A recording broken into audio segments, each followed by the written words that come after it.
트럼프에게 동맹국 한국이란 앞으로 어떤 거예요? 정의를 내려주신다면요. 머니머신이라고 얘기해서 좌절하시는 분도 많지만 네. 뭐 머니만 있는 건 아니고 트럼프 대통령도 한국의 가치나 문화적인 매력도는 다 알아요. 그렇지만 이 심정적인 공감대가 좀 아직은 많이 이루어지지 않은 것 같아요. 좋아하는 네. 나라들이 딱 보이니까.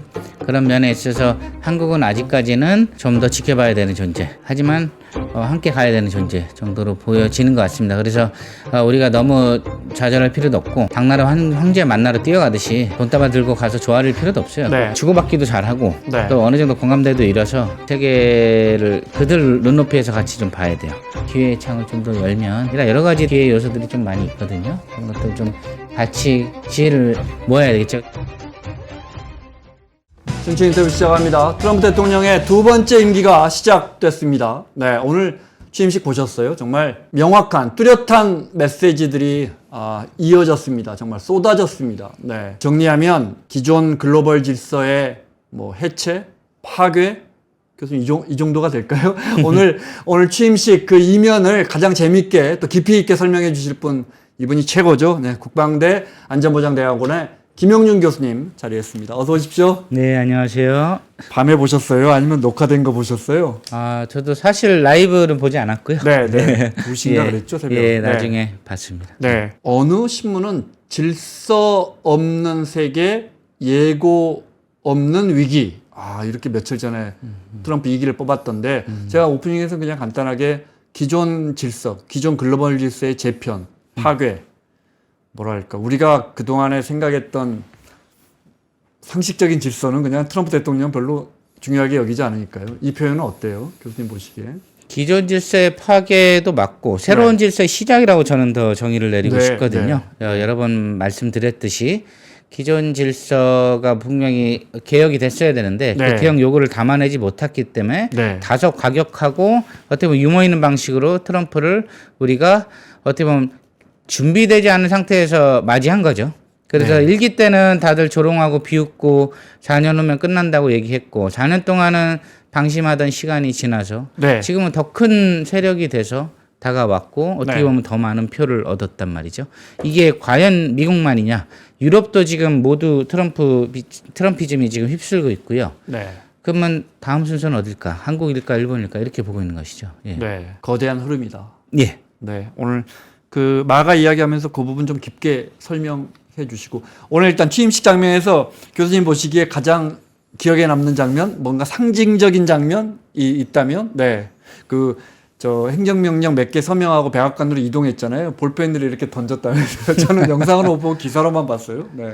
트럼프가 더 유머스럽고 여유 있어진 것 같아요. 네. 기존 사진은 옛날에 아무래도 조금 더 젊고 하니까 패기차 보이긴 했는데 지금은 좀 더 뭐가 이런 표현은 좀 마음에 안 드실 수 있지만 인자한 할아버지의 뭐 어떤 미소들이 좀씩 섞여 있어요. 여유가 네, 네. 있다는 면이고요. 지금은 어떻게 보면 완전한 승리잖아요. 그 전에는 본인도 예상치 못한 승리였고 지금 어떻게 보면 완승입니다. 완승. 거기다 의석수까지 그러니까요. 상원 하원도 네. 가져가고 경합주까지 다 쓸었어요.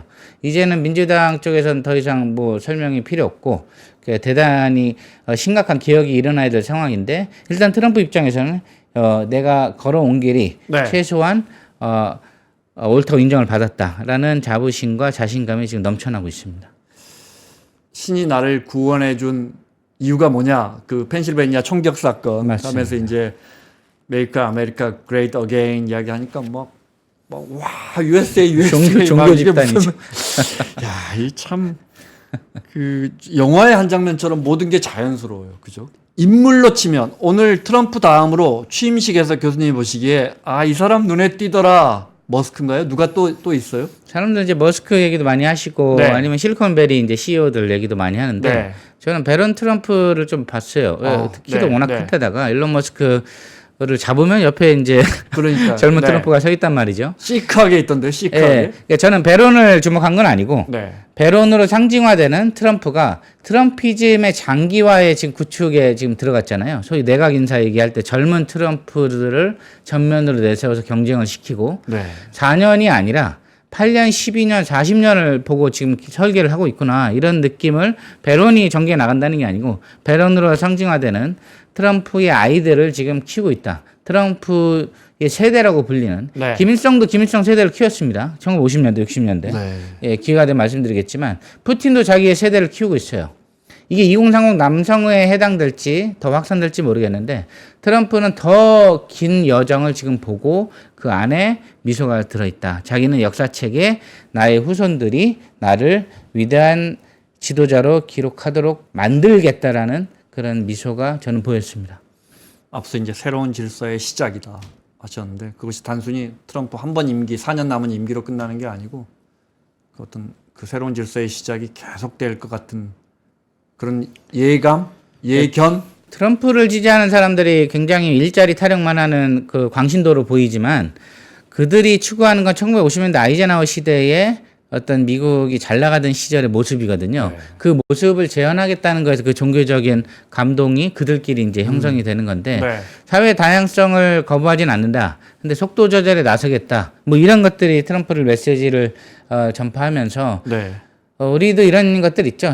부끄러운 미국의 역사를 가르치지 않겠다. 자랑스러운 역사를 가르치면서 중간중간에 마틴 루터 킹 위대하다 얘기도 했고 네. 했지만 그러니까 이게 굉장히 이념적인 부분도 강한 거예요. 트럼프의 마가라는 게 일자리 내놔라고 고졸들이 울부짖는 게 아니고 일자리를 넘어서서 자기가 생각하는 미국을 만들어 가겠다. 지금 방향은 아니다.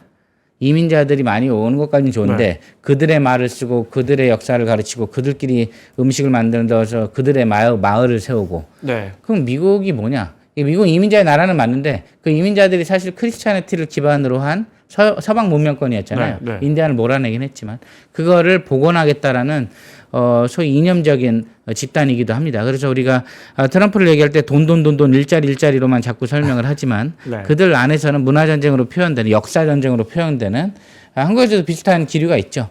자랑스러운 역사를 미래 세대에 가르쳐서 그 안에서 다양성도 있는 거고 그 안에서 인종 차별 폐지 정책도 있는 거고 이렇다는 네. 얘기입니다. 예, 그것 때문에 이제 트럼프 대통령을 바라볼 때는 거래만 포커스를 맞추면 안 되고 지금 너무 거래 지도자로 나와 있는데 거래는 외국하고 할 때 거래고 내부는 지금 이념 투쟁, 문화 전쟁으로 해석을 하시면 됩니다. 예, 네. 역사 전쟁으로 해석하시면 됩니다. 현재는 우리는 뭐 관세 뭐 이런 거 이민자 이런 예, 우리하고 거 영향을 생각하고 많이 있지만 보죠. 그 안에는 역사 전쟁, 예, 문화 그게 전쟁이 핵심 이루어지고 있다. 키워드입니다. 예, 네. 특히 이기 때는요. 우리는 우리하고 관심 있는 이슈만 보죠. 네. 관세, 방위비 분담, 북미 관계, 핵무장. 네. 우리가 관심 있는 거잖아요. 오늘 질문도 맨날 그런 거예요. 네. 그런데 그거는 당연한 건데 네. 미국 내 입장으로 보자고요. 미국 유권자가 돼서 보자고요. 우리나라 유권자도 사실 여러 가지 문제들로 대선에 나가긴 하지만 대부분은 이념 문제, 역사 해석 문제, 박정희 대통령과 이승만 대통령 네. 좋아하면 이쪽으로 표를 주고 노무현 대통령하고 김대중 대통령 좀 이쪽으로 표를 준단 말이에요. 그 사람한테는 경제 정책도 중요하고 뭐 대중 외교도 중요한데 미국도 마찬가지라는 겁니다. 자기가 옳다고 생각하는 미국의 역사를 미래 세대에 물려주겠다. 그거는 공화당은 누구를 강조해요? 아이젠하워, 메가더 이런 사람들을 강조합니다. 영웅이죠. 네. 국가를 발전시키고 경제를 일으키고 이런 것들. 네. 민주당 쪽에서는 마틴 루터 킹이나 이런 사람들을 존중해요. 여성운동가. 네. 네.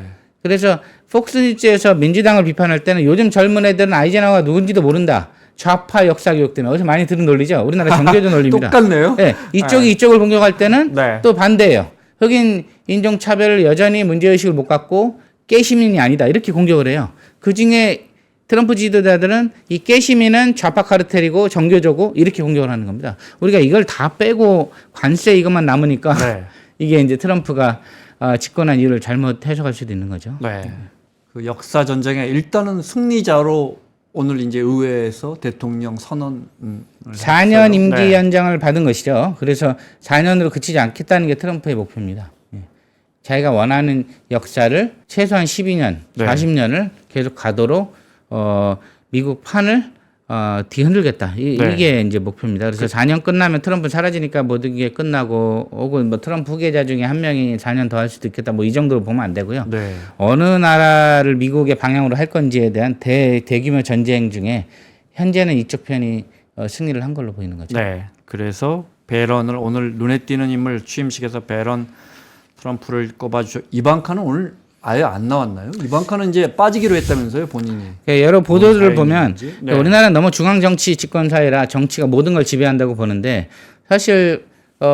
사업을 통해서 더 많은 돈을 벌 수도 있는 거기 네. 때문에 이방카가 실제 백악관에 들어갔냐 안 나갔냐, 라라 트럼프 역할을 하냐 마냐 이게 중요한 건 아니고 쿠시너나 이방카는 항상 주변에서 사업 문제라든지 네. 특사 역할을 할 수가 있다 이렇게 보시면 됩니다. 예. 뭐 완전히 뭐 아버지랑 등 돌리고 사업을 할 수도 있고 사실은 직책이 없이 자유롭게 정말 중요한 일을 할 수도 있는 것이고. 아버지 아직은 모르는 덕분에 거예요. 돈을 버는 사업을 하겠죠. 그래서 네. 이제 분리될 수가 없다는 것이 쿠시너도 장인어른 덕분에 돈을 버는 사업들을 할 거고요. 이런 것들. 아 그러면 안으로 들어오면 안 되는군요. 예, 그러니까 그래서 밖에서 돈을 분리될 벌어야 수 있는 되니까. 것이죠. 예, 그래서 트럼프 일기 러시아 네. 스캔들은 사실 사우디 관련한 원자력 문제 때문에 터지기 시작한 겁니다. 그래서 유대계 문제 뭐 여러 가지 엉켜 있거든요. 깊이 들어가면 그렇기 때문에 이방카나 쿠시너는 일단 외곽에서 네. 사업에 더 많은 자유를 얻는 것을 선택한 것이고 누구든 같은 선택을 할 겁니다. 네, 네. 오전에 다른 방송사에서 밈 코인 이야기를 좀 들었어요. 전 잘 모르는 분 이제 코인 잘 몰라서 트럼프가 이제 SNS에 이것이 유일한 나의 밈 코인이다 이렇게 홍보를 하고 그 밈 코인의 최대 주주는 만든 사람들은 트럼프 자회사 계열사 그래서 80%를 갖고 있고 그 시총이 벌써 우리 돈으로 15조 원을 넘어섰고 그 뭐 이해 충돌이나 우리로 봐서는 이게 정말 말도 안 되는 일들 같은데 뭐 트럼프 대통령이 하면 이게 뭐 특별히 이상해 보이지도 않고 심지어 자연스러워 보여요. 네. 그러니까 미국도 법치주의는 맞아요. 근데 법을 대상으로 통제를 받는 사람이 미국 국민의 95%, 97%라고 하면 그 비싼 로펌 회사를 고용해서 네. 법망하고 상관없이 사업을 하던 사람들은 1, 2%가 있기 마련이죠. 그중에 트럼프를 통해서 다 드러나게 된 것이고 미국도 비싼 변호사 사면 우리보다 집행유예 훨씬 끝납니다. 강하죠. 네. 네. 비싼 집 부잣집 애들이 교통사고 나면은 굉장히 재판도 늦어지고 네. 길어지고 반대편에 이미 교통사고로 죽은 이민자 자녀들만 불쌍한 거죠. 과거에 이런 아내 것들이 죽인 그 유명한 미식 축구 선수 누굽니까? 아, 오제 심슨 그 같은 경우 민사에서는 결국 무죄를 형사에서는 결국 무죄를 받잖아요. 그래서 그 죄가 없다는 게 아니라 네. 그 죄를 입증할 만한 증거가 불충분하다 쪽으로 네. 가는 거기 때문에 우리가 미국 사회를 자기들이 법치 적용을 엄하게 받았다고 해서 네. 모두가 깨끗한 사회는 아닌데 우리보다 법에 영향을 받는 무리가 더 넓고 크긴 합니다. 네. 그러나 어느 나라든 1, 2%의 기득권들은 또 있는 거기 때문에 우리나라 같은 경우는 그게 좀 덜 법치주의가 적용됐던 나라인 것이죠. 그래서 미국을 법의 국가라고 자꾸 얘기를 했던 것이고. 네. 오늘 제가 본 그 기사 관련돼서는 2열 그러니까 트럼프 대통령이 있고 가족들 그 다음 열에 주커버거 그다음에 베조스 그러니까 아마존, 구글. 메타, 아마존, 구글, 테슬라 이렇게 오너들이 돈 많은데 동생들 앞으로 중요한 일 할 거야 이런 건데 그러니까 우리가 오늘 질서 이야기 많이 하는데 기존 질서로 보면 이게 말이나 되는 소리입니까 그죠? 재벌들 뒤에 딱 앉혀놓고 가까운 재벌들 그런데 또 이렇게 보면 미국은 빅테크들이 끌고 가고 있고 그 성장을 견인하고 있고 그 사람들이 뭐 정부 효율성부 뭐 이런 것까지 맡아가지고 관과 민의 뭐 이런 게 없는 거잖아요, 그죠? 그러니까 저런 거 새 질서로 받아들일 수 있겠다 이런 생각도 들고. 그래서 굉장히 위험할 수는 있어요. 사실 우리나라가 대통령이 재벌들 뒤에 세워놓고 떡볶이 먹고 이런 거 비판하고 네. 미국 삼성, LG, SK 딱 뒤에 회장들이 했잖아요. 이렇게. 거기는 정권이 바뀌지 않는 어떤 네. 왕들인데. 근데 미국이 지금 약간 유사하게 가고 있다 이거죠. 더 부자들은 이제 나타나진 않았지만 네. 소위 유명 인사 부자들이 CEO들이 나타나서 트럼프 백악관에서 그런 모습을 보였다는 건 되게 흥미로운 부분이거든요. 근데 이게 시장을 확대한다는 정부 효율부로 상징되는 네. 관의 규제의 일변도를 해체하겠다. 소위 딥 스테이트 제가 말씀드린 기득권 늘공 카르텔을 부셔버리겠다. 네. 이런 취지로 트럼프가 또 깃발을 세우고 있기 때문에 실리콘밸리 CEO들은 심정적으로 문화사회적으로는 트럼프를 싫어할 수는 있지만 본인들이 득을 볼 수도 있고 어떻게 보면 본인들이 한 번에 몰락할 수도 있는 힘을 가진 트럼프 대통령한테 소위 모두가 표현하는 줄서기 비슷한 그런 모습들을 좀 보이는 것 같습니다. 그중에 단연 주인공 머스크인데요, 그죠? 무슨 생각을 하고 있을까요? 오늘 또 뭐 액션이 크더라고요, 뭐 정말. 예, 그 쇼잉이 대단하던데 오늘 트럼프 대통령이 밝힌 행정명령 폐지하고 뭐 이것저것 서명한 것 중에는 전기차 보조금 줄인다는 거 분명히 다시 확인했고, 그죠? 2030년 전기차 50% 이상 생산 그것도 이제 폐지하겠다는 거고. 그렇죠. 에너지 정책은 바뀌죠. 우리 같은 보통 사람들이 보기에는 머스크가 왜 저기서 저렇게 춤을 추고 있지 싶은데 머스크 무슨 생각하고 있을까요? 더 많은 것들을 보고 있죠. 일단은 정부 관련 규제들을 당연히 철폐하는 쪽으로 네, 가는 네. 것도 있고, 아까 말씀드린 자기 아들이 이제 트랜스젠더 문제 이슈 네, 때문에 이념 투쟁의 전세가 되는 부분도 있고, 또 하나는 이제 중국 이슈입니다. 제가 이제 한 달 전쯤에 정부 기관 중국 후원으로 가 계셨다면서요? 예, 네. 그래서 중국의 주요 정부 부처 싱크탱크들하고 이제 세미나를 했는데 거기서 일론 머스크의 역할에 주목을 하는 거예요. 대선 네. 전이었는데. 일론 머스크가 중국하고 가깝다는 건 많이 알려져 있고 실제 투자도 많이 할 겁니다. 트럼프의 대중 정책이 강경파다. 강경파가 아닌 미국인은 없어요. 그 얘기는 아무 의미 없는 묘사고요. 언론에서 왜 그렇게 기사를 쓰는지 모르겠는데 대중 강경파가 아닌 사람은 없어요, 미국에. 그러니까 그 미사일과는 쓰레기통에 버리고 대중 강경파 방식이 뭐냐는 거죠. 민주당은 중국 공산당 독재가 신장, 위구르, 인권을 탄압하고 홍콩의 민주화를 방해하고 대만을 쳐들어가려고 하기 때문에 다자동맹으로 막아야겠다. 이게 민주당의 구호예요. 네. 그 안에 우리는 압박을 받았고 트럼프는 뭐죠? 트럼프는 중국 공산당이 독재를 하든 인권 탄압을 하든 내 문제는 아니야. 네. 일단 빠져. 그리고 대만 공짜로 안 지켜줄 거야. 우리가 중국하고 해야 되는 건 관세 전쟁이고 무역 전쟁이고 네. 돈을 벌어야 돼.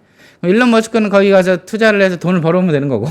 그러니까 이런 면에 있어서 틱톡 문제, 보안 문제 때문에 절대 안 된다고 그랬는데 미국 소유주만 바꾸면 틱톡이 또 되는 거잖아요. 네. 그러니까 트럼프는 어떻게 보면 굉장히 실용주의적으로 현실주의적으로 중국에 대한 이념 투쟁이라기보단 최대한 경제적 이익 극대화 네. 그리고 대만 문제에 대해서는 압도적인 협박으로 대만 문제가 못 일어나게 막는 것. 그 정도가 있는 것이지 이런 대중 강경파라고 해서 바이든 방식의 대중 강경파를 얘기하는 건 아닙니다. 그래서 그 마르코 루비오나 그전에 했던 레토릭에 너무 집착해서 네. 바이든하고 트럼프의 대중 정책을 차별화를 못하는 건 굉장히 전문성이 떨어지는 얘기고 바이든 행정부가 하려는 방식하고 분명히 다른 대중 정책들이 있고 이건 유화 정책은 아니고 실용주의로 중국한테 실속을 차리겠다. 네. 그 안에 이제 머스크가 중국과 투자하고 무역하고 교류하는 것들도 있는 거죠. 그래서 머스크 같은 CEO는 이런 것들을 다 트럼프랑 기존에 얘기가 나눴었기 때문에 네. 어떤 행보들을 보일지는 좀 봐야 될 거예요. 근데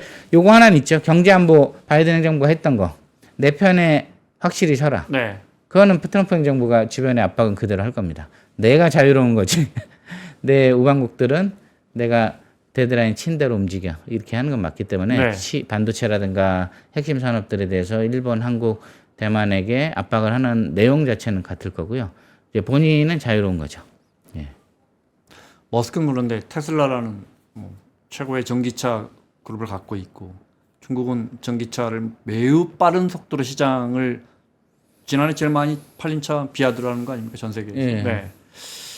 하고 있는데 트럼프가 그 안에서 가교 역할을 할 수 있다 이렇게 보시는 거예요. 그러니까 중국의 전기차 시장 같은 게 파리 협정 어떻게 보면 중국에서 가장 경계할 경제인을 뽑는다면 머스크란 말이에요. 그렇죠. 네. 그게 또 이제 대척점에 딱 있는. 예.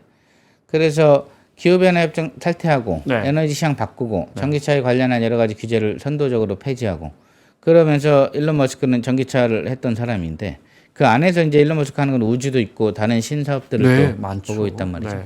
그래서 중국이 전기차를 팔 공간 자체의 플랫폼을 줄이는 방식도 트럼프가 또 보고 있는 방식이거든요. 네. 그래서 지금 대세인 전기차를 우리부터 깨보시니까 전기차 관련한 세계적인 트렌드가 지금 일단 홀딩이 될 수 있는 분위기로 가고 있는 거죠. 그 안에 기후변경 탈퇴를 해서 네. 탄소 관련 탄소세라든가 유럽에서는 지금 공황 상태로 다시 가고 있고 전반적인 이제 마켓을 보면서 미국 유리한 쪽으로 에너지 시장이라든가 네. 전기차 문제라든가 기존의 포드나 크라이슬러가 유리한 고지를 네, 갖고 있는 거를 또 강화시키겠죠. 그런 것들 같이. 바이든 대통령이 한 3주 전쯤에 미 국토의 한 4분의 1 정도 가스 채굴, 기름 채굴 금지해 놓은 것도 당연히 풀 거고요. 예. 기후변화를 사기라고 하기 때문에 네. 트럼프 대통령은 그 기후변화에 관련된 여러 가지 클린 에너지 관련한 것들은 네. 지금 당분간 사장될 거고 기존의 전통적인 사업, 석탄, 그리고 말씀하신 가스 채굴, 네. 그리고 석유 이런 것들은 다시 부흥기를 맞이할 걸로 봅니다. 기본적으로 탄소 배출이 지구를 망가뜨린다는 팩트를 인정 안 하죠. 트럼프 대통령이. 여기에 대해서 트럼프와 나온 게 지지자들은 있나요? 네. 그걸 망상이라고 보는 거죠. 네. 왜? 지구 자체가 이런 온도가 왔다 갔다 예. 하는 시점이 있었는데 그걸 온난화를- 인간이 감히 네. 바꿔? 인간이 바꿀 수가 없어. 이런 식으로 가는 거죠. 그래 애초에 이제 연구에서는 여러 가지 이론들이 나오긴 했었어요. 1980년대 마가렛 대처 수상이 철강 노조를 깨기 위해서 옥스퍼드 캠브리지 주요 대학들한테 네. 기후 변화 이거 오존층을 파괴하는 석탄가스 이론을 한 사람들한테만 펀드레이징을 했던 시기가 있었어요. 네. 그때 철강 노조가 이제 해체되기 시작하는 거죠. 네. 이런 것들이 영국 주도로 이제 나온 기후 변화 이론이거든요. 그 안에 이제 그런 식으로 바라보는 시각이 없진 않았어요, 서방에서. 네. 근데 트럼프는 이거를 좀 더 산업하고 연결시켜 가지고 더 세게 간 거죠. 그래서 유럽에서는 도저히 이해할 수 없는 이론이 미국의 절반 정도 해당하는 지지를 받아서 네. 기후 변화라는 것들은 인간이 바꿀 수가 없다. 이거는 자연의 현상이고 그렇기 때문에 석탄이나 기존의 전통 산업들은 그대로 가야 된다. 이런 트럼프의 논리가 지금 또 힘을 받겠죠. 예. 네. 오늘 취임사 중에 나온 거 뭐 미국이 부당한 대우를 받지 않는 나라로 가겠다. 이건 무슨 미국이 굉장히 무슨 부당한 대우를 약속의 피해자 국가처럼 표현도 있던데 어쨌든 미국을 다시 위대하게 만들겠다라는 그 모토는 정말 선명해 보입니다. 선명해 보이는데 여기서 이 아메리카와 트럼프가 보는 아메리카와 민주당이 보는 위대한 아메리카는 어떤 차이가 있는 겁니까? 민주당이 보는 미국 아메리카는 소수, 약자, 장애인, 그렇죠? 이 소수의 인종들, 트랜스젠더, 게이, 레즈비언이 존중받는 아름다운 사회고요. 트럼프가 생각하는 아름다운 사회는 그 사람들을 뭐 다 잡아 죽이자는 건 아닌데 불법 이민자가 이렇게 많이 들어오는 걸 막고 1950년대 어떤 안정된 패밀리, 지역 기반 중심으로 네. 살아가던 중산층의 시대, 그거를 자꾸 내세우고 있어요. 그래서 지금 빈부격차도 엄청나잖아요. 미국 아시죠? 어퍼 미들 클래스 20%가 문제냐, 상위 1, 2%가 문제냐, 이런 문제 해결 방식으로 샌더스하고 엘리자베스 워렌 같은 사람은 네. 급진적인 개혁을 주장을 했고 중도파를 잡아야 되니까 너넨 빠져. 그리고 AOG나 이런 사람들은 다 급진 좌파로 몰려서 바이든을 택했고요. 힐러리를 택했습니다. 근데 우파에서는 그런 얘기를 하던 부시 패밀리 가문이라든가 이런 사람들이 표를 못 받고 급진적 개혁을 내세운 트럼프가 어떻게 보면 당선이 됐단 말이죠. 그래서 트럼프 대통령이 내세우는 그런 개혁 방식이 옳은지 그른지는 지금 봐야 되는데 일단 민주당에서는 그런 활기가 떨어졌고 바이든의 어떤 그런 왔다리 갔다 하는 정신으로 보듯이 민주당 네. 자체가 활력을 잃었어요. 그래서 민주당이 지금 여러 가지 반성을 좀 해야 되는데 이런 부분들에서 먹고 살기 힘든 미국인들이 모든 불만을 기존 공화당 민주당 정치 엘리트가 30년 동안 사회를 망쳐놨다. 전쟁 나가서 이긴 것도 없고 내 아들 딸 다 죽었고 경제는 엉망진창이 돼서 빈부격차 커졌다. 뭔가 혁명이 필요한데 샌더스랑 엘리자베스 워렌은 민주당의 선택을 못 받았고 이쪽은 트럼프의 선택을 받은 겁니다. 그래서 트럼프가 지금 드라이브를 걸고 있고 민주당은 앞으로 어떻게 재편할 건지를 고민을 해야 될 거예요. 그래서 빈부격차도 심해졌고 이민자 문제로 몸살을 앓고 있고 전쟁 나가서 다 지고 2차 세계대전 이후로 제대로 이긴 전쟁은 걸프전 하는데 그것도 전투만 이긴 거지 전쟁에서는 이긴 게 아니라는 해석들도 있거든요. 그러니까 이런 부분들에서 트럼프가 말한 피스메이커가 되고 전쟁은 이겨야 되지만 전쟁에 아예 개입을 하지 않겠다라는 취임사 내용은 바로 그걸 상징합니다. 그래서 트럼프는 공화당이 이긴 게 아니라 기존 공화당을 깨겠다는 그 나름 개혁이 이긴 것이고 민주당은 그 개혁의 기운이 선택을 받지 못한 거죠. 지금 말씀하신 것 중에 그러니까 기존 공화당도 깨버리겠다. 그죠? 네, 민주당의 그 개혁 질서를 대상입니다. 깨는 게 아니고. 네, 기존 네오콘과 공화당이 부시를 어쨌든 기존 해체하겠다는 질서는 뭐. 네. 네, 그게 티파티 운동이고요. 네. 트럼피즘입니다. 예. 부패한 썩어 빠진 네. 전통 공화당 주류를 몰아내겠다가 친트럼프 의원들이고 그 의원들이 강경파라고 불리는 사람들입니다. 그들 지지자한테는 혁명가예요. 네. 기존의 썩어 빠진 카르텔을 없애겠다. 그 안에 관료도 있고 여러 가지 등등등. 좀 예민할 수 있지만 우리 정치 상황과 대자뷰 되는 부분이 너무 많습니다. 네. 예를 들어 민주당의 지도부가 우리 민주당의 지도부가 지금 상황을 보면 미국 지도부와 똑같은 생각을 할 것 같아요. 뭐 이상한 사람들, 법도 질서도 없는 사람들, 기존 질서도 지키지 않는 사람들, 또 선거 부정하는 사람들, 지지율이 높게 나와. 뭐 조국 사태도 있었고 네. 여러 가지 현재 태극기 부대나 어떤 부정선거 지지자를 바라보는 눈 자체는 기존의 트럼프를 바라보는 눈하고 좀 비슷한 건 있죠. 그리고 우연히 민주당 지지자들 중에 도시권에 사는 중산층 이상의 고학력자들 네, 그리고 4050 직장에서 어느 정도 자리 잡은 X세대들이 많거든요. 네, 그것도 똑같아요. 네, 그게 어떻게 보면 정확히 미국 민주당과 한국 민주당이 비슷한 인적 구성과 지지자를 갖고 있고, 네. 어떻게 보면 트럼프를 만든 것도 미국 2030 남성들이거든요. 이런 부분들이 굉장히 유사하고요. 지금 여러 가지 상황이 또 4년 전 미국하고 비슷하다고 보는 사람들도 많잖아요. 그럼 이런 정치적 일련의 흐름이 우연일까? 아니면 정반합으로 가는 것일까라고 본다면 지금 각 정당들은 굉장히 많은 부분들을 연구하고 고민을 좀 해야 되겠죠. 교수님은 이 거대한 흐름을 절대 과소평가해서는 안 된다. 그러니 그 흐름은 우리나라와도 연결될 것이다. 이렇게 보시는 거죠. 네, 이게 우리하고의 관계만 봐서 과소평가냐 트럼피즘을 뭐 봤냐 이게 아니고 이 전체적인 정치 트렌드라는 게 역사적 흐름이라는 게 있잖아요. 지금 독일의 구구 정당이 40% 표를 받으면 구구인가요, 아닌가요? 이거부터 재정의를 해야 된다 이거죠. 르펜 정당하고 멜로니 총리나 독일의 정당이 AFD인가 그렇죠. 10%뭐 플러스 마이너스면 구구 정당이니까 스킨헤드 나쁜 놈들 하면 되는데 이게 40%를 안정적으로 10년 이상 갖고 있다. 그럼 이제 보수가 바뀐 거죠. 그들의 정당. 네. 그들은 그냥 나치라고 무시하면 안 되고 네. 이런 것들의 정치적인 트렌드의 변화가 굉장히 전 세계적으로 불고 있다면 이게 다 경제가 연결돼 있잖아요. 그 안에 빈부격차 문제는 똑같고 그 안에서 문제 해결하는 기성정당의 문제 해결 방식도 마음에 안 들어하는 것도 똑같고 둘 다 싫고 그러면 이제 양쪽의 해결 방안을 원하겠죠. 그러니까 기존에 중도표를 먹겠다는 이런 식으로 자꾸 가는데 그 지긋지긋한 이론은 좀 버리고 한쪽이 세게 가서 표를 결집시키는 역할도 트럼프나 오바마 때는 있었다는 겁니다. 그놈의 중도파 이론은 이제 더 이상 설명하는 만병통치약이 아니기 때문에 이쪽에서 능글능글하게 중도표를 먹고 이쪽에서 능글능글하게 중도표를 먹는다. 그런 세상만 있는 게 아니에요. 그래서 이런 것들을 좀 과감하게 갈 건 가야 됩니다. 양쪽 뭐 미국 현상이 우리한테 어떤 식으로 갈지는 제가 보는 바로서는 그렇게 볼 수 있겠습니다. 르펜의 프랑스 극우 정당보다 지금 말씀하신 독일에 대한 뭐 우리로 해석하면 AFD인가요? 그거 보면 그래서 그 정당이 주장하는 걸 봤더니 뭐 인종차별 좀 심하고 이런 것들만 빼면 트럼프의 생각과 거의 똑같습니다. 감세, 그다음에 우리 민족끼리 우리 독일이 잘 살자. 지금 우리가 지금 뭐 이민족 받을 때냐.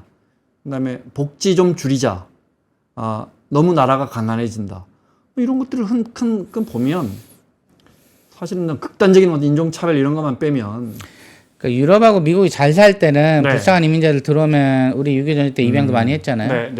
토닥토닥 해주면 돼요. 예, 영어도 가르치고 뭐 거기서 보람을 얻고 착한 교회 다니는 백인 할머니들 영어 가르쳐주고 이거잖아요. 근데 지금 그게 아니고 내가 먹고 살기 힘들어졌어요 일단. 근데 유럽에서는 시리아 난민도 그렇고 너무 많이 와 아프리카에서도.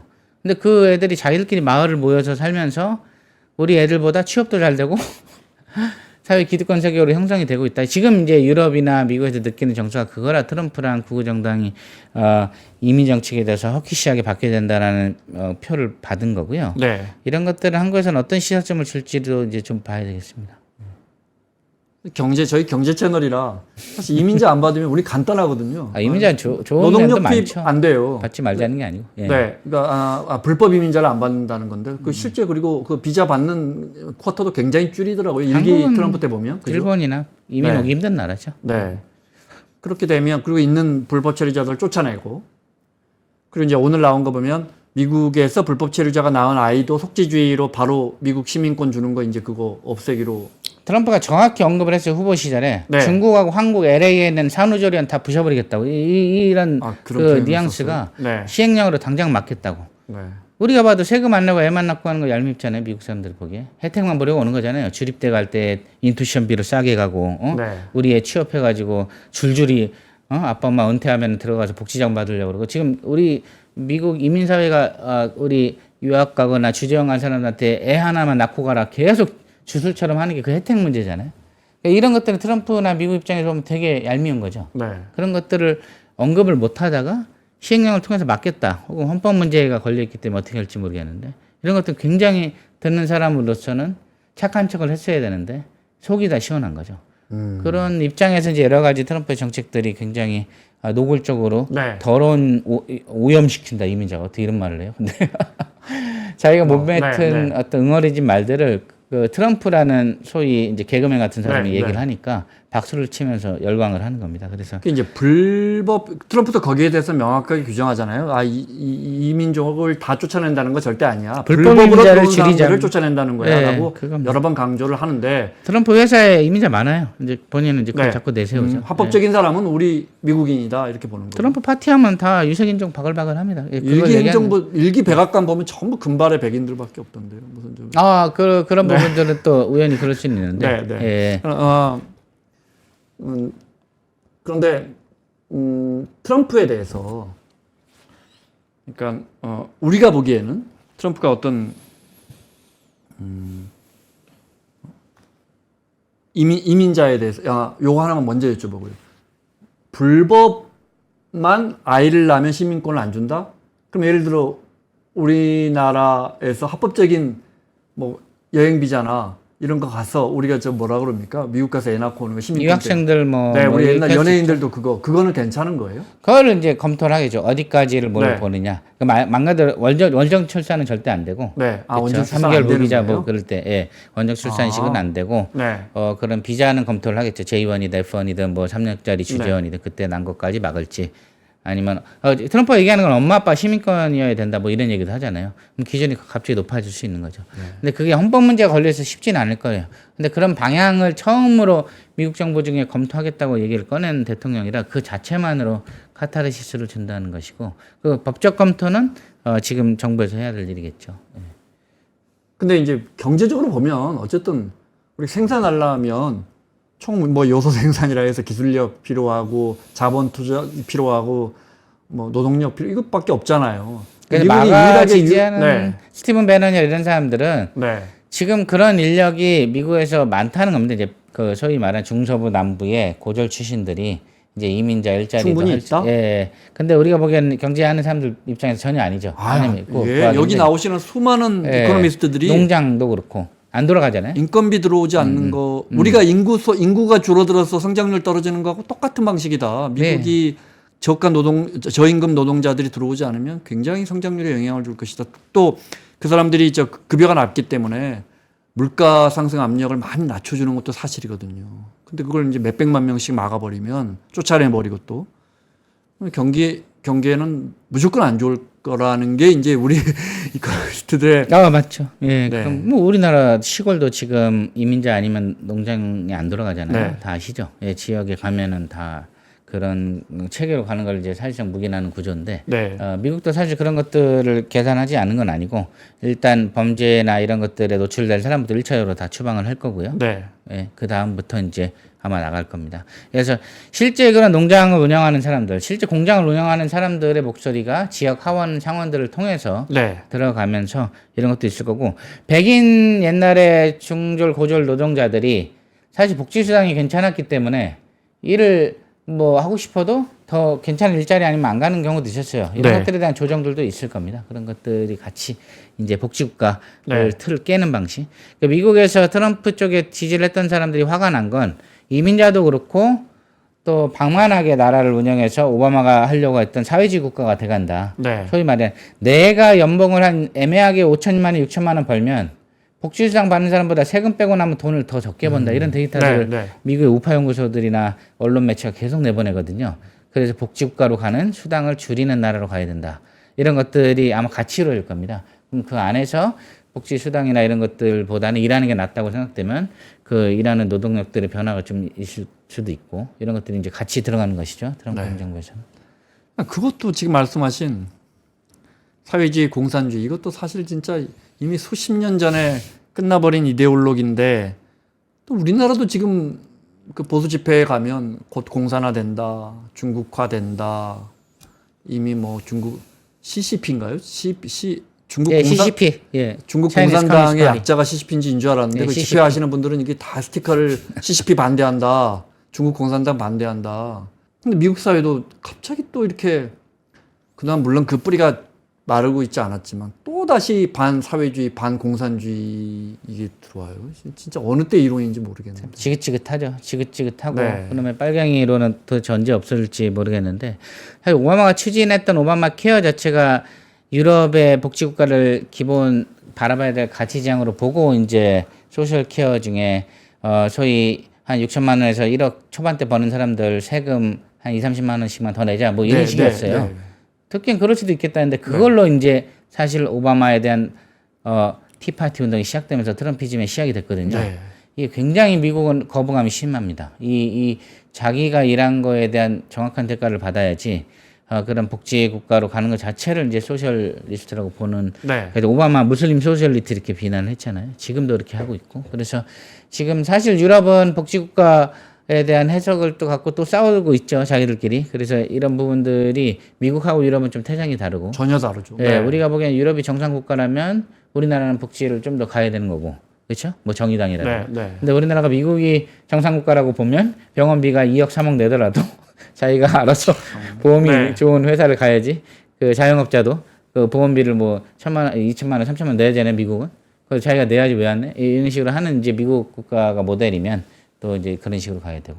이런 그렇게 미국과 유럽이 근본적으로 시장을 바라보는 그 시각이 달라진 이유는 뭘까요? 그러니까 아무래도 유럽은 특히 북유럽 이런 데는 공동체 의식이 강하고 과세를 많이 하고 큰 정부를 한단 말이에요. 미국은 성과주의. 우리가 사실은 이런 거 이제 우리 젊었을 때 굉장히 이런 거 배타적으로 봤지만 성과주의 미국이 지금 최근에 성과를 내는 거 보면 진짜 어마어마하게 성과를 내고 물론 GDP가 제대로 된 척도는 아니고 말씀하신 것처럼 빈부격차 미국 어디 뉴욕만 어디 가도 허슬럼가 가면 이게 도대체 이 세상에 미국인가 싶지만 어쨌든 지금 성장률로 따지면 캘리포니아가 영국보다도 GDP가 높단 말이에요. 근데 이제 근본적으로 이 두 나라는 왜 이 시각이 이렇게 시장주의에 대한 시각이 다른 걸까요? 유럽은 이제 왕조가 있었고 2차 세계대전 때 쑥더미가 됐기 때문에 처칠이 아닌 애틀리를 택하게 되죠. 영국에서 요람에서 무덤까지 가는 복지국가.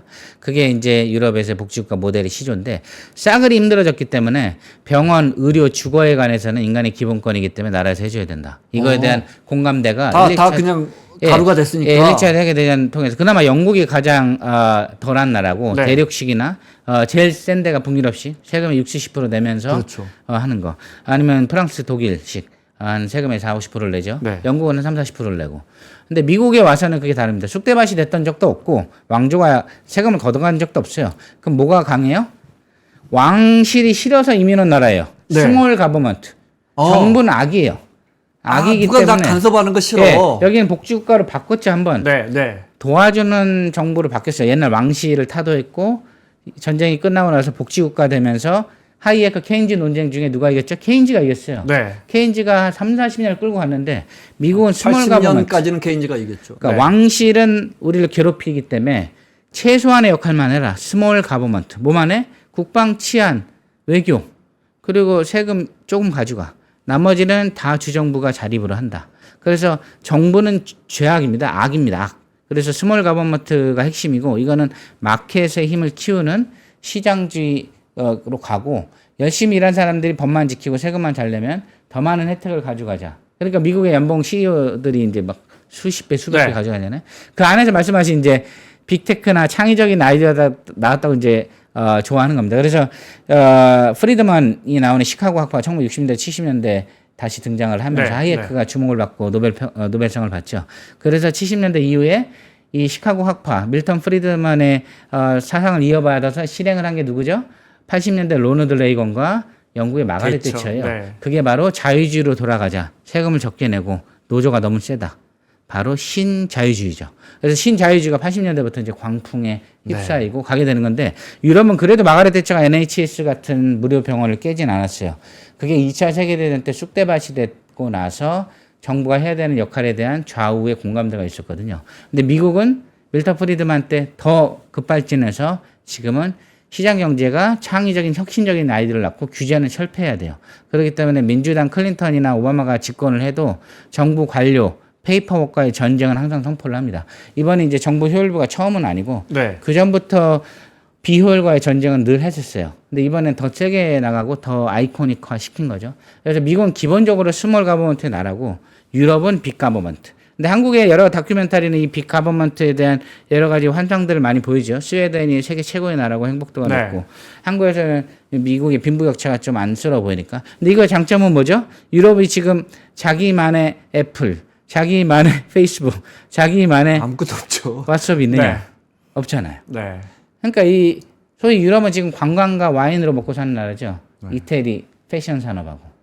그러니까 미국의 이 이론도 맞긴 못 먹고 하고 살아요. 이런 면에서는 맞고 네. 인간의 네. 최소한의 권리를 보장해주는 빅가버먼트 맞아요. 네. 그러니까 이게 스몰 가버먼트, 빅가버먼트 이론은 정치적인 보수 정당과 진보 정당의 끝없는 네. 싸움이 있어서 우리나라도 요 가치를 갖고 해야 되는데 우리나라는 이 안에 갑자기 빨갱이 들어오고 이승만 어떻게 생각해 뭐 아니 근데 이런 걸로 비단 좀- 우리만 그러는 게 아니고 지금 다시 또 70년대 다시 그 논쟁으로 거기서 네. 막 뭐 중국이 나오고 중공군이 나오고 뭐 하여튼 트럼프는 하여튼 네. 그래서 스몰 가버먼트를 네. 구현하기 위한 대표적인 공화당 정부의 정신을 다시 확장시키는 거예요. 분명한 건 다수의 미국인들이 아까 말씀하신 큰 정부, 복지 중심의 또 PC주의, 뭐 올바른 어떤 도덕성, 그다음에 글로벌 경제, 글로벌 세계가 다 같이 살자는 이런 거에 염증을 느끼고 지친 건 분명해 보입니다. 그렇죠? 그래서 트럼피즘이 민중봉기라고 볼 수도 있는 게 좌우 엘리트한테 지쳐 있어요. 트럼프 지지자들은. 네. 유럽의 구구정장 지지자들은. 뭐냐?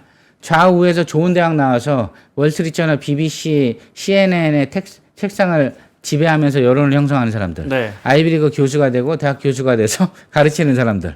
그리고 이런저런 경제 전문가들. 그리고 이런저런 정치학자들. 전부 다 정의를 추구하고 약자를 보호하고 이 얘기를 계속 반복을 하니까 네. 이 젊은 그 사람들이 싫은 거예요. 브렉시트 투표할 때 영국 시골에 사는 사람들 인터뷰를 했어요. 너 왜 브렉시트 말도 안 되는 거 그렇게 투표했냐 그랬더니 런던에 있는 엘리트들이 자기를 무시한다 이거야. 이민자랑 걔네는 같이 살지도 않으면서 내 옆에 이민자는 나랑 네, 사는데 피해는 내가 보는데. 런던에 사는 엘리트는 지네가 잘났다고 우리 가르치려 든다는 게 너무 싫다는 거야. 나도 내가 인생을 살아와서 고졸 중졸이지만 시골에 사는 가난하지만 네. 나도 내가 추구하는 가치가 있고 내가 생각하는 사상 철학이 있는데 그 뉴욕과 런던의 엘리트, 워싱턴 엘리트가 우리를 가르치려 드는 게 너무 싫은 거고 그 안에는 민주당, 공화당 엘리트가 다 있는 거예요. 어떻게 보면 한국 내 정서도 비슷하게 폭발할 수도 있어요. 언젠가는. 근데 현재는 유럽하고 미국에서 먼저 폭발을 했고 그 폭발에 시너지를 잘 주워 담는 게 현재로서는 구구 쪽이 많이 가져가는 것 같죠. 그래서 이쪽 네. 트럼프랑 구구 정당. 이 국자 정당이나 이런 쪽은 현재로서는 그렇게 결집도가 높아 보이진 않고요. 네. 오늘 취임식에 보이지 않는 승자, 위너, 김정은이다. 야, 뭐 밤에 봤을 것 같지는 않고 보고 있었다면 김정은 위원장은 갑자기 이게 웬 갑자기 이제 뉴클리어 파워 우리가 번역하면 이제 핵 보유국이라고 말은 하지만 어쨌든 쟤네들 핵 있잖아라고 인정해준 셈은 분명히 됐어요. 이건 어떻게 해석하십니까?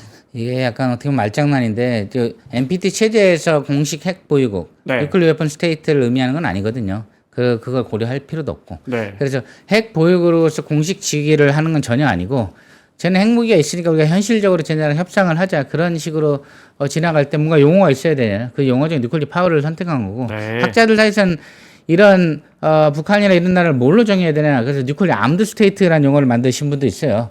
뭔가 불러야 될 거 아니에요. 네, 네. 핵을 가진 나라니까 네. 이제 그 정도 용어로 해석하시면 되고 이 NPT 체제나 수출 통제 체제나 여기서 얘기하는 공식적인 핵 보유국은 그 5개 이상 국가 소위 P5 네, 빼고는 네. 될 수가 없기 때문에 그거에 대한 논쟁은 아무 의미가 없습니다. 그 용어를 갖고 이제 우리나라가 너무 오랫동안 예, 그 용어를 하면 깜짝깜짝 공식 놀라는데 용어로는 예. 국제사회가 뉴클리어 용인하는 웨폰 건 스테이트. 뉴클리어 예, 웨폰 스테이트라고 예, 해야 예, 되지만 예, 예.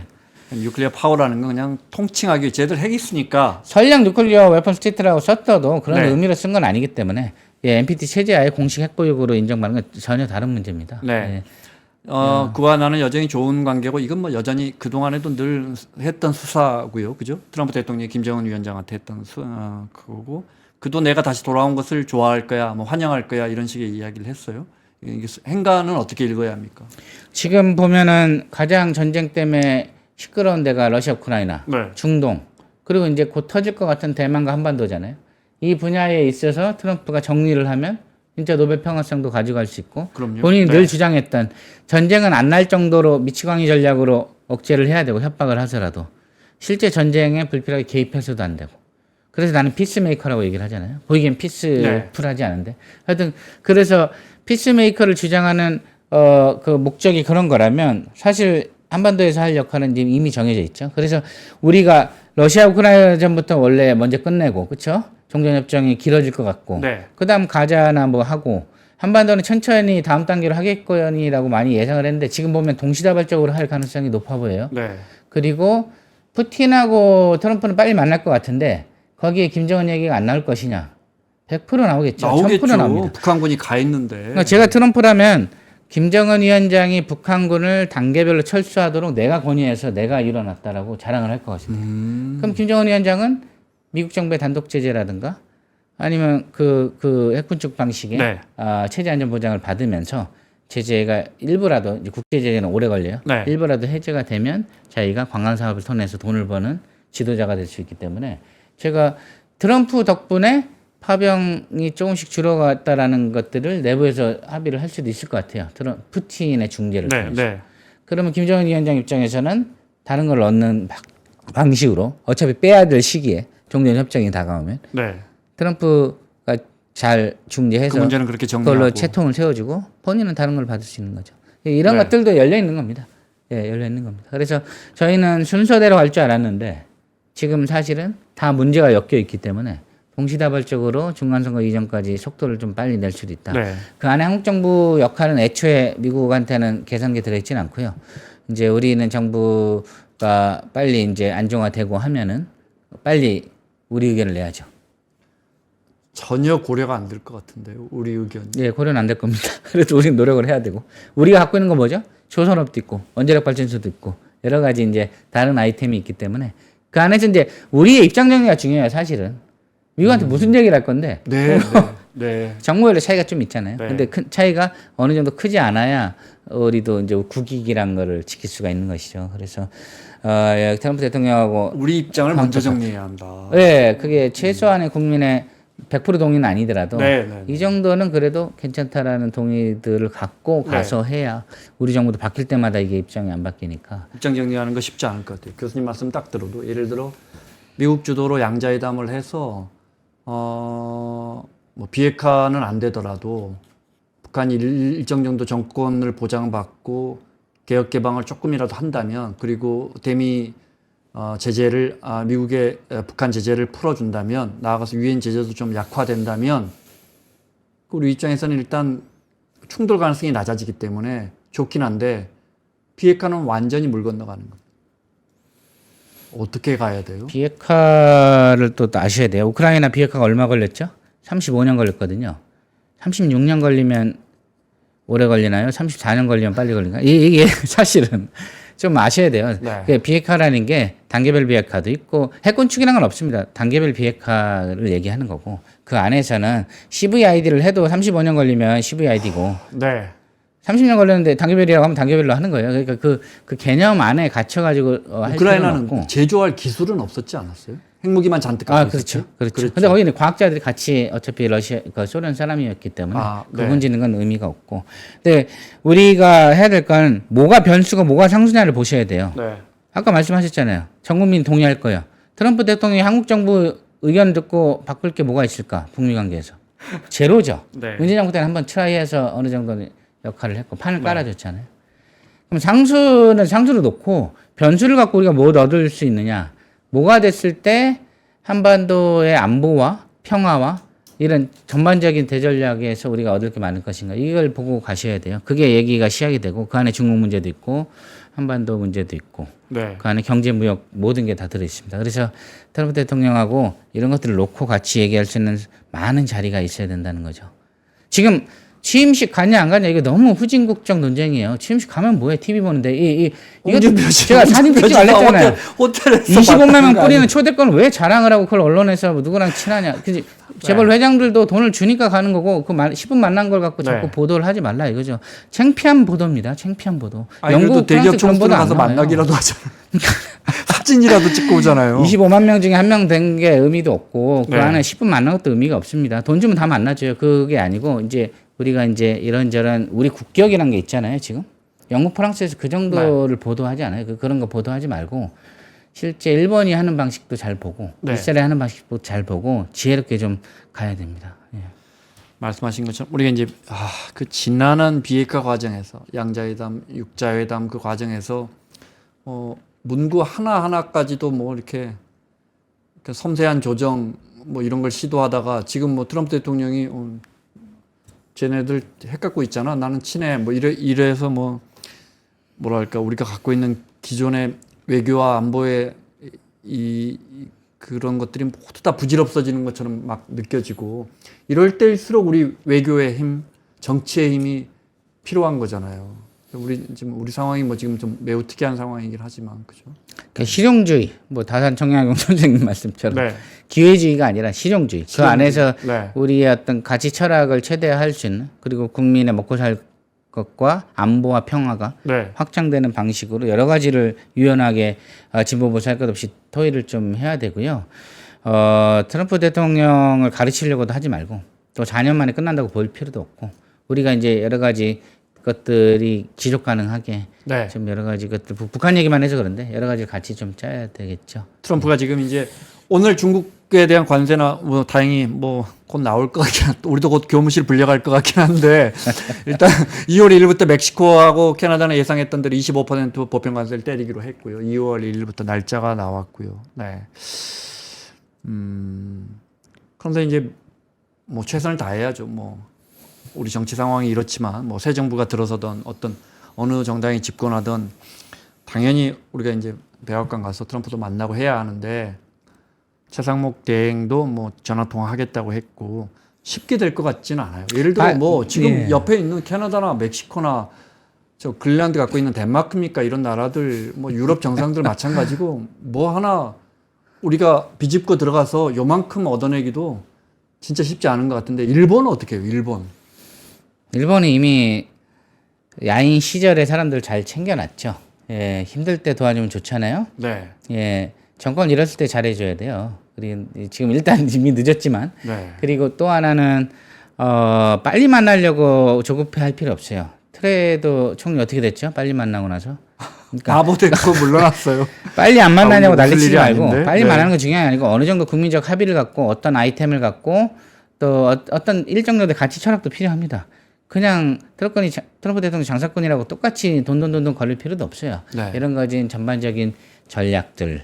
미사일 가이드라인 어떤 식으로 우리가 풀었죠. 중국에 대해서 사드를 갖고 오니까 안 된다. 우리가 대신 미사일을 갖고 대중경제에도 동참할 수 있다. 뭐 이런 네. 식의 가능성을 열어둔 거거든요. 그러니까 우리가 서희처럼 할 수 있는 그런 그림을 갖고 해야 됩니다. 일본 같은 경우는 뭐 우리가 지극히 안 좋은 기억이지만 제국을 경험해봤고 그 이후에 미국이랑 강대국한테 완전히 붙어서 넘버 2로서 그 뒤로는 지금 더 밀려났지만 네, 네. 여러 가지들을 여야 쪽을 다 잘 해놨어요. 그렇기 때문에 트럼프 때 잠깐 당황했지만 거기도 지금 다 인프라를 깔아놨고 그렇기 때문에 이런 부분들에 대해서 우리가 지금 많이 좀 늦는데 좀 공식적인 루트만이 아니라 네. 여러 가지 방식으로 좀 많이 보편화시켜야 됩니다. 우리가 무역흑자 많이 올리고 있지만 교수님 아시는 것처럼 우리 2023년에 우리가 거기 만들어준 첨단 일자리 2만 개라는 거 아니에요? 근데 제가 얼마 전에 무슨 칼럼에서 봤는데 그 2023년에 우리 20대 기업이 만든 국내 일자리가 2만 개래요.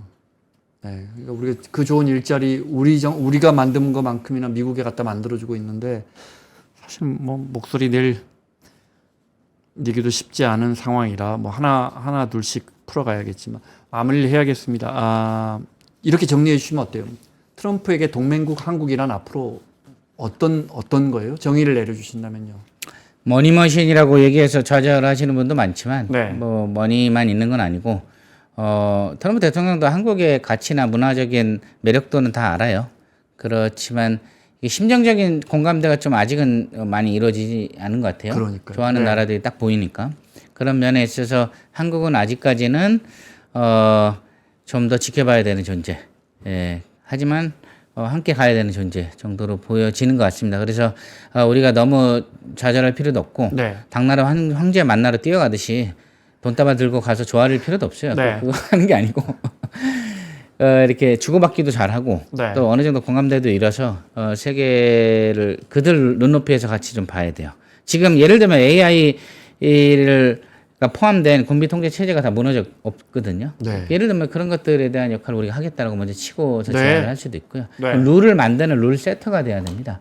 그 안에서 돈 많이 벌던 시대는 지났고 룰을 갖추는 룰 세터가 될 수 있는 여러 가지 아이디어와 방식을 제공을 해서 이런 것들에 미국의 어떤 국익에 도움이 되면서 우리는 뭐 G7 플러스 알파 맨날 얘기하잖아요. 우리 이런저런 것들의 기회의 창을 좀 더 열면 네. 뭐 단순히 핵무장뿐만이 아니라 여러 가지들 기회 요소들이 좀 많이 있거든요. 그런 것들 좀 같이 지혜를 모아야 되겠죠. 그래서 우리 내부의 토론도 네. 좀 건강하고 생산적인 토론들이 좀 많았으면 좋겠고 오늘 저녁 술자리에서도 좀 네. 다른 주제들이 나와서 국민적인 수준이 좀 같이 생산적으로 바뀌는 계기가 됐으면 좋겠습니다.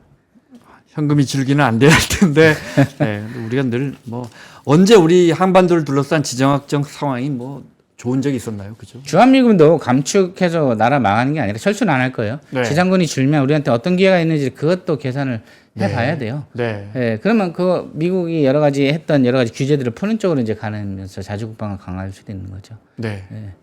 마무리하겠습니다. 국방대 안전보장대학원의 김영준 교수와 함께했습니다. 오늘 말씀 고맙습니다. 네, 감사합니다.